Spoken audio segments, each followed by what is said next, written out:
자, 목요일 이 시간 함께하는 우리의 실베스타 스텔론 그리고 우리들의 아이돌. 네, 두 분은 민망해하시지만 전 즐겁습니다. 두 분이 오시자마자 유튜브를 통해 많은 분들이 이렇게 인사를 해주셨거든요. 이수환 전문가, 송세원 전문가 두 분 오셨습니다. 안녕하세요. 안녕하세요. 안녕하세요. 네, 여러분의 노후 재무 복구를 도와드릴 램프의 요정 진이 송세원입니다. 네. 저는 진이를 깨울 자스민 이수환입니다. 두 분 바꿔야 될 것 같아요. 실베스타 스텔론 그리고 아이돌. 그럴까요? 여자지만 남자 아이돌. 남자 아이돌. 네, 두 분과 함께합니다. 반갑습니다. 어떤 얘기 해주실 건가요?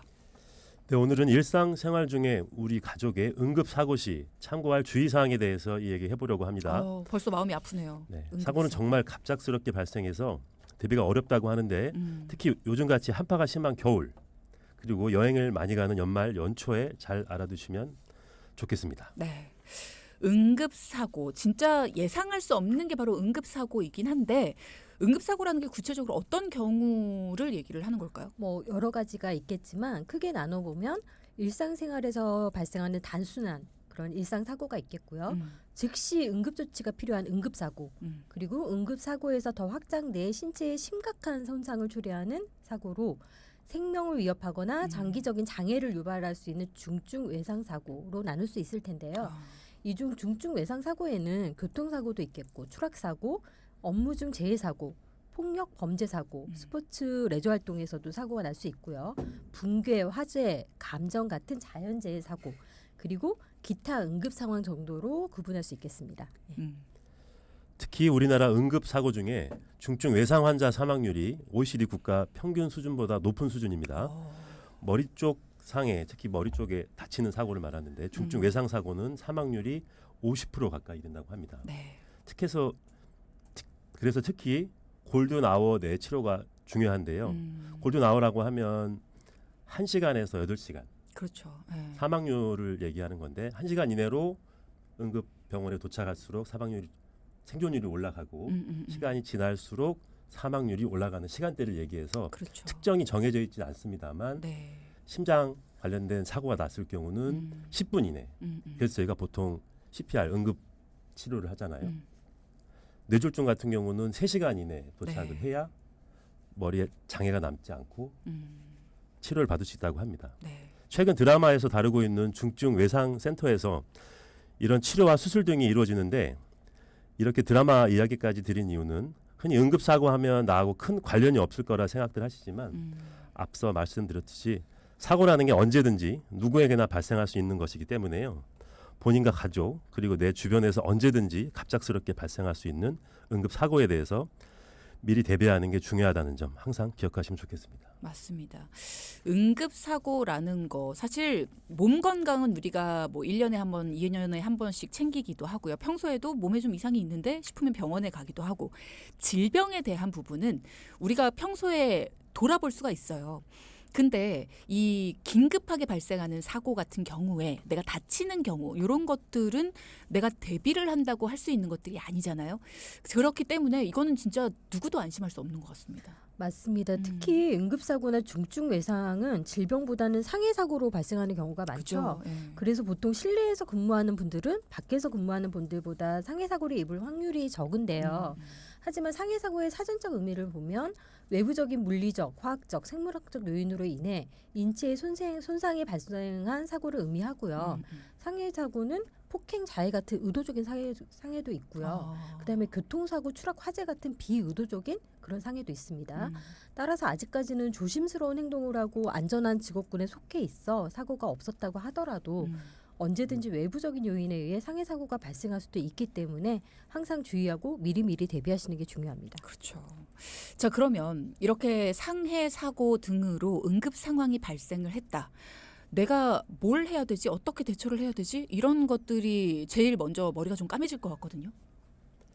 상해 사고가 나게 되면 크게 3가지 상황으로 요약해서 정리해 볼 수 있는데요. 예를 들어 극심하게 신체에 통증이 있을 경우 팔, 다리, 머리 쪽, 심장 쪽에 통증이 있어서 움직이지 못하는 경우 그리고 참을만 하지만 보행이 가능한 경우 내가 걸을 수 있는 경우 그리고 의식은 있지만 점점 출혈 등이나 의식이 떨어지는 경우 이런 경우는 움직일 수 있는 경우는 직접 운전을 해서 119 응급실로 들어가야 되고요.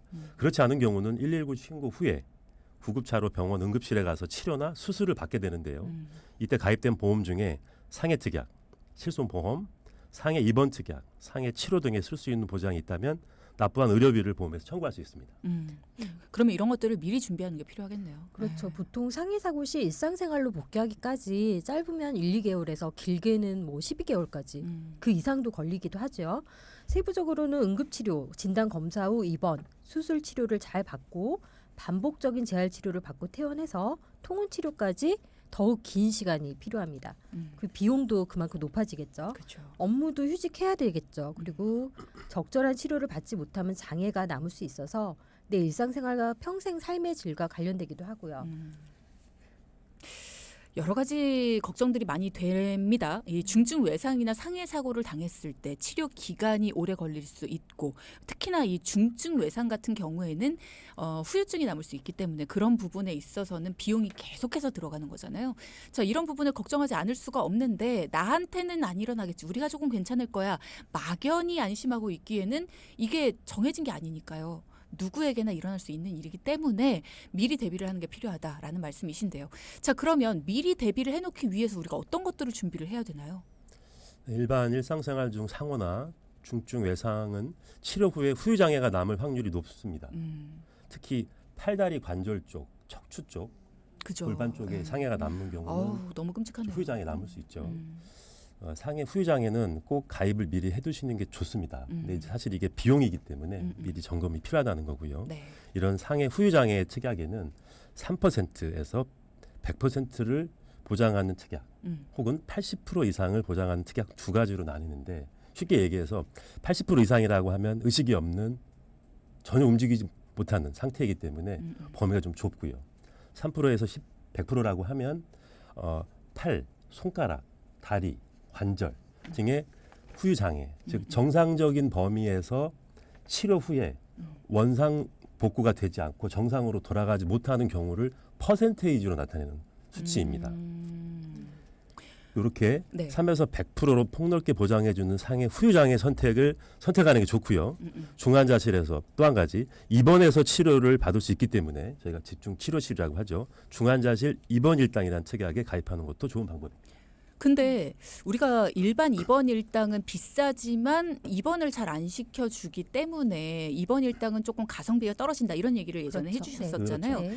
근데 중환자실 입원 일당 특약 요거는 가입하는 것도 좋은 방법이다라고 방금 말씀을 하셔서 네. 보통 조금 위중하더라도 중환자실에 오래 있는 게 아니라 중환자실에서 치료가 어느 정도 되면은 일반 입원실로 내려보내지 않나요? 맞습니다. 네. 그러면 중환자실 입원 일당이라는 것이 괜찮을까요? 이게 특약이? 근데 특약 보험료가 굉장히 저렴해요.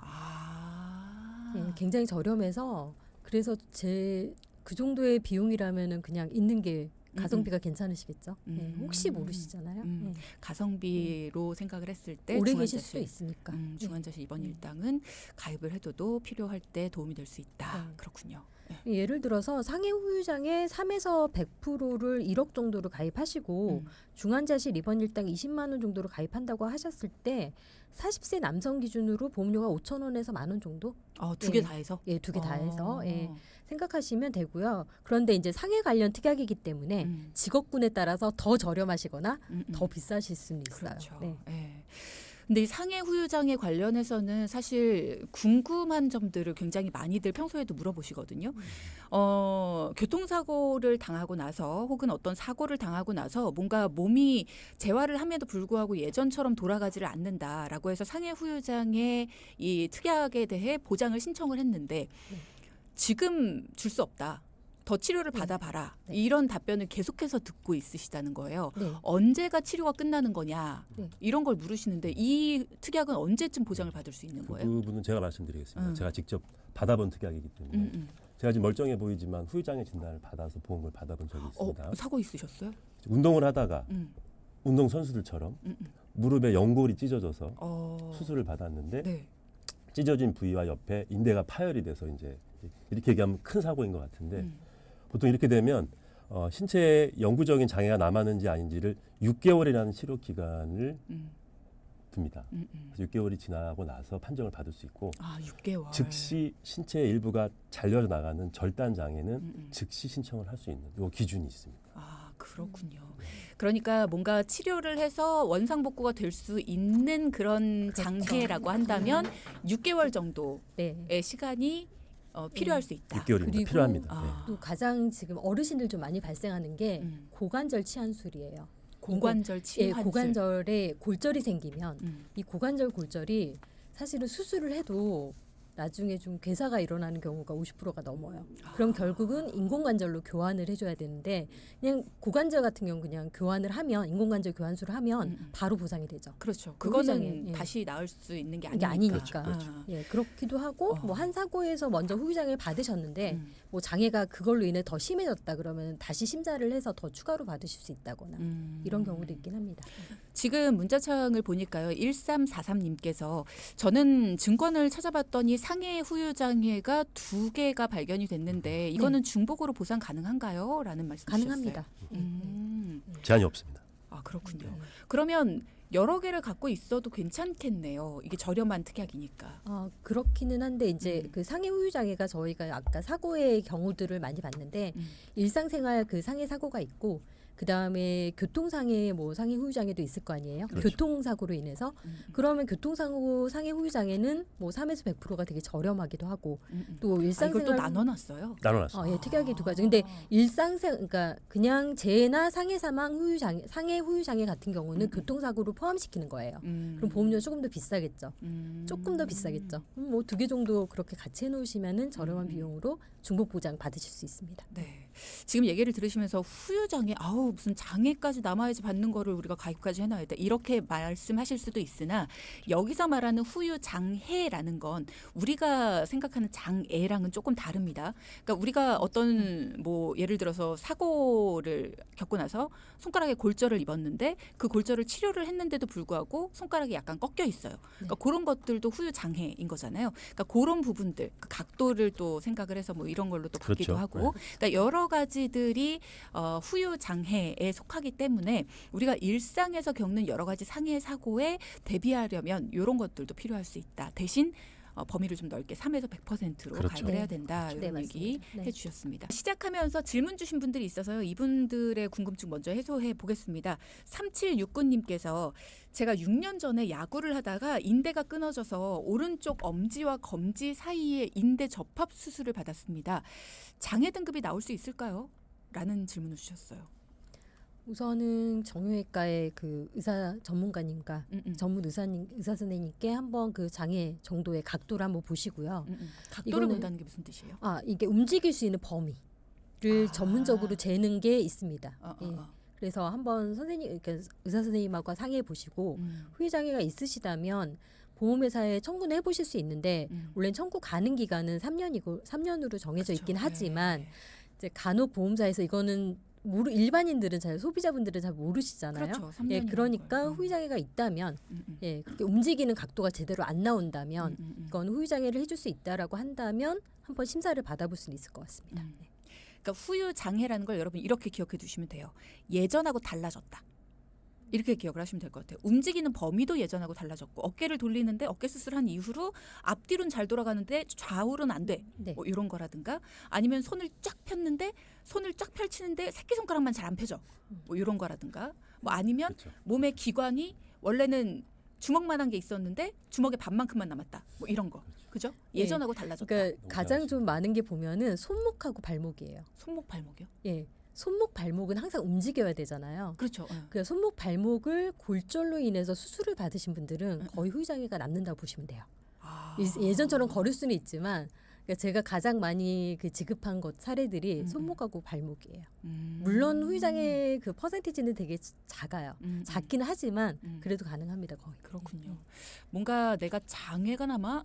그것까지는 아니지. 이렇게 생각할 수 있지만 보험에서 얘기하는 후유 장애는 다릅니다. 장애 아니고 장애. 요건 다릅니다. 그러니까 나도 수술을 받은 적이 있다. 나도 뭔가 상해를 입어서 뭔가 몸에 치료를 받은 적이 있다라고 한다면 이 부분에 대해서 한번 체크해 보시는 것도 필요할 것 같아요. 상해보험에서 이런 질문도 주셨어요. 상해보험에서 후유장애도 받을 수 있나 봐요. 진단이 잘 나오는지 어떻게 다시 인정을 받을 수 있는 건지도 궁금합니다. 라는 말씀 주셨는데 일단 진단이라는 건 내가 수술받은 병원에 가서 후유장애가 남아있는지를 다른 병원에서 진단받으셔야 되는 하셔도 거잖아요. 되긴 하고요. 그래요? 그 병원 아니어도 예, 정형외과 전문의가 있으면 예. 그렇죠. 이게 여행 갔다가 뭐 남해에서 네, 마이크 앞에서 말씀해 주세요. 여행 갔다가 남해에서 뭐 응.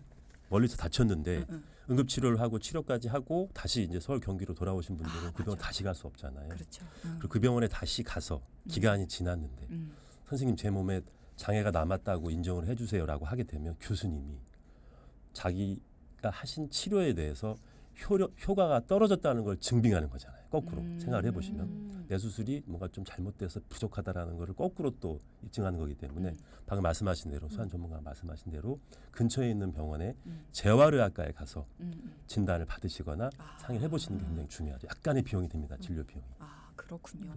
그런 부분들은 내가 필요해서 받은 거니까 실손해서 못 받나요? 실손에서는 치료비를 받을 수 있겠죠. 아, 예, 실손은 요거는 그야말로 내가 그렇군요. 들어간 병원 그 실제 치료비를 받는 게 실손보험이니까 예, 실손은 받으시고 이제 별도로 이제 후유장애 진단비라던가 예, 이렇게 받으시는 거죠.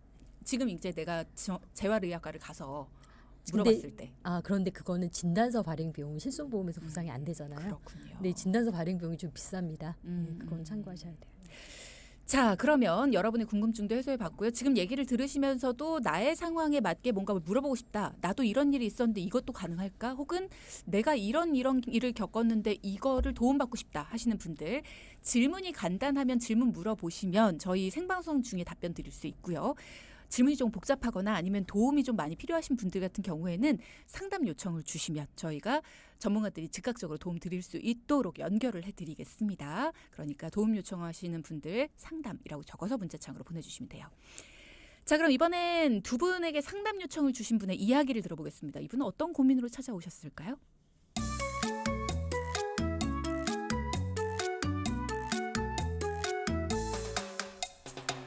안녕하세요. 저는 수원에서 맞벌이 부부로 20년째 일을 하고 있는 두 아이의 아빠입니다.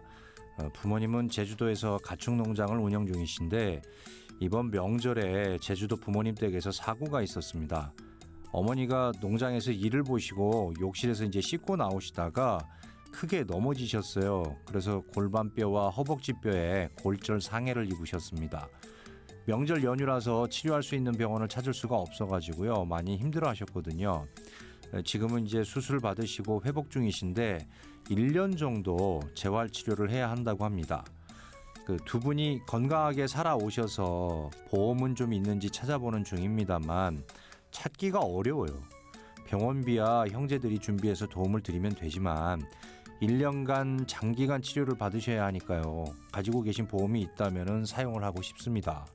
이번 기회에 수원에서 살고 있는 저희 가족 4명 보험도 이런 응급사고가 났을 경우 보장이 잘 들어있는지 상담을 좀 받아보고 싶습니다.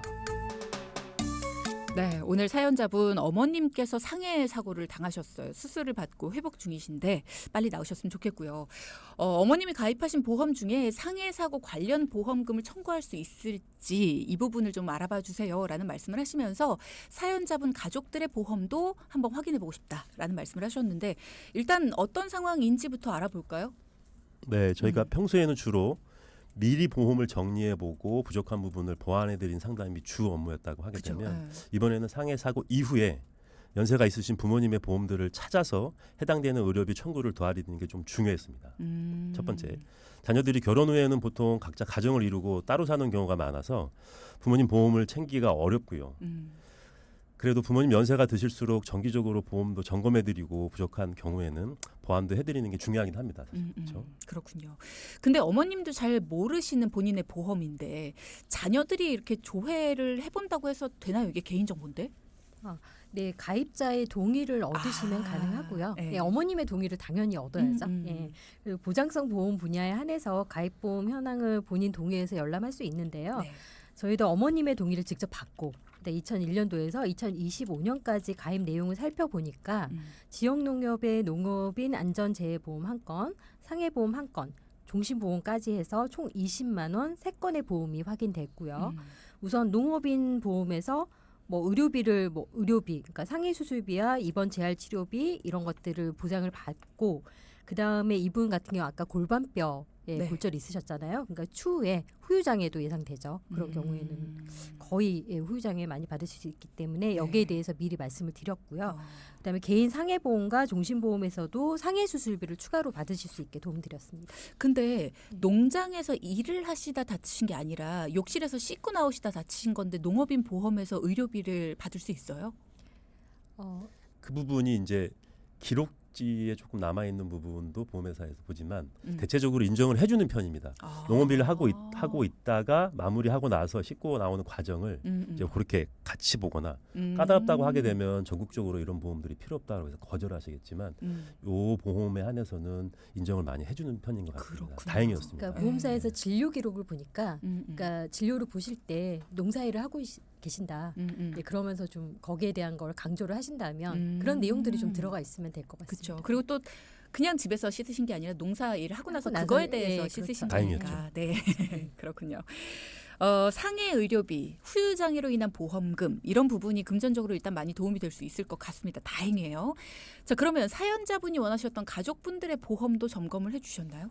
네, 물론이죠. 두 분 자녀 부부는 공기업에 다니시기 때문에 사연자분들 건강 관리가 잘 되어 계셨어요. 다행히. 보유한 보험도 가족 단체 실손 보험, 개인 보험이 아니라 아빠가 가입한 그 회사에 있는 가입되어 있는 보험이 가족을 보장해 주는 요 단체 실손 보험입니다. 우와. 포함해서 각각 4인 가족이 단체 실손과 운전자, 부부 얘기하는 거죠. 그리고 종합보험, 진단금 보험, 부부가 동일하게 20만 원씩 총 40만 원, 그리고 자녀는 6만 원씩 총 12만 원 합산해서 52만 원을 납부 중이셨어요. 부부는 운전자 보험을 교체해 드리면서 운전자 보험의 상해, 후유장애, 수술, 골절 부분을 보완해 드렸고요. 네. 보험료가 아마 변동이 없었습니다. 고등학교 1학년 아들, 중학교 3학년 아들은 각각 과거 어린이 보험을 6만 원씩 납입하고 있었는데 이를 다시 요새 어른이 보험 종합보험으로 8만 원씩 보완을 해서 상해 부분을 보완을 했는데 아드님들은 얼마 안 남은 군복무 때 상해 보장을 미리 해둔다라고 하게 되면 군에서 이제 훈련 중 기타 등등해서 부분을 일부 보장을 받을 수 있기 때문에 상해 보험 관련된 부분 아드님들 중요한 부분입니다. 사실. 그렇군요. 네. 자, 그러면 궁금한 게 조금 생겼어요. 네. 일단 가족의 단체 실손을 아빠 회사에서 들었다라고 했는데 그러면 개인의 실손은 따로 들 필요가 없는 거예요? 이거 굉장히 질문 많이 하시는데요. 저는 같이 가입하시길 추천합니다. 왜냐하면 우선은 두 개가 같이 가입이 되면 물론 중복 보장은 안 되지만 비례 보장은 되거든요. 그러니까 한도가 예를 들어서 뭐 개인 실손 보험 한도가 5천만 원이고 단체 실손 한도가 5천만 원이다. 그럼 한도는 1억 원으로 늘어나는 거예요. 그리고 통원비도 뭐 하루에 뭐 30만 원이다 그러면은 단체에서도 30만 원이다. 그럼 통원 1일 한도도 60만 원으로 늘어나는 거고. 근데 이것 때문에 추천하는 것보다는 이게 회사가 옮길 수도 있고 퇴사하실 수도 있잖아요. 그럼 퇴사하실 때 그렇죠. 단체 실손은 개인 실손으로 가져오실 수는 있어요. 그런데 심사를 받습니다. 그러니까 이게 보험금 청구가 뭐 회사마다 약간 차이가 있긴 하지만 300만 원 이상 청구 이력이 있다거나 중증 우리가 많이 아는 중증 질환의 뭐 암이라던가 뭐 이 뇌출혈이라던가 고혈압이라던가 이런 진단을 받으셨으면 개인 실손 고혈압이 전환 중증 질환이에요? 고혈압은 중증 질환은 아니지만 그러니까 중증 질환과 그다음에 고혈압. 그런 뭐 고혈압, 당뇨 같은 질환이 있으시다면 인수를 안 해줘요. 개인 실손으로. 그러니까 중요한 거는 우리가 사실 보험을 드는 이유는 현재보다는 나이가 들어서가 많잖아요. 그쵸. 현재는 아무래도 뭐 젊을 때는 건강하시니까. 예, 그래서 이제 회사 단체 실손을 개인 실손으로 가져오는 그 절차가 어려우실 수 있어요. 그래서 저는 가급적이면 같이 하시라고 말씀드립니다. 그러면 두 번째 질문. 단체 실손과 개인 실손이 중복으로 있을 때 개인 실손을 납입 중지시켜 놓고 단체 실손을 계속 이제 혜택을 받다가 단체 실손이 사라지기 한 달 전에 개인 실손을 부활시키면 이제 자연스럽게 옮겨 탈 수 있다. 이런 얘기를 해주셨잖아요. 그러면 지금 아빠가 4명의 단체 실손을 아빠 걸로 가지고 있어요. 그럼 자녀들도 개인 실손 가지고 있다 중지시킬 수 있어요? 자녀들 것도 단체 실손에 가입이 돼 있다면. 그러니까 아빠가 회사에서 가입하는 게 어떤 경우는 그냥 부부만 한정돼 있는 경우도 있을 거고 자녀까지 해주는 경우도 있잖아요. 지금은 4인 예, 가족이 다 4인 돼 있는 가족이니까. 거잖아요. 예. 그렇죠. 그럼 다 돼 있는 자녀분들도 멈출 수는 있죠. 예. 개인 실손 중지를 할 수 있죠. 중복으로 돼 있다면. 그렇군요. 그러면 자녀들도 어린 나이지만 내가 회사 다니는 건 아니지만 단체 실손에 가입이 되어 있기 때문에 네. 개인 실손을 중복으로 가입하되 네. 개인 실손은 납입 중지를 시켜놓을 수 있다. 네, 그럴 수 있죠. 대신에 그거를 이제 다시 살릴 때 심사가 들어간다는 보통 이런 경우는 일반적인 사기업에서는 어렵고요. 음. 공기업에 다니기 때문에 받는 혜택일 수 있습니다. 그렇군요. 자, 오늘의 포인트도 한번 볼까요? 첫째, 네, 일상생활 중 응급사고는 골절이라든지 실손 보상으로 대비하자. 둘째, 작은 사고는 예방할 수 있지만 큰 사고는 누구도 모르는 법. 후유장애나 특정상해 수술비로 준비하자. 오늘도 수고하셨습니다. 고맙습니다. 네, 방송 중에 상담해드리는 내용은요, 청취자 여러분의 올바른 투자 판단을 위해 참고로 드리는 말씀입니다. 금융상품 가입이나 해지 같은 판단은 스스로의 책임으로 결정하셔야 한다는 점 꼭 기억하시기 바랍니다.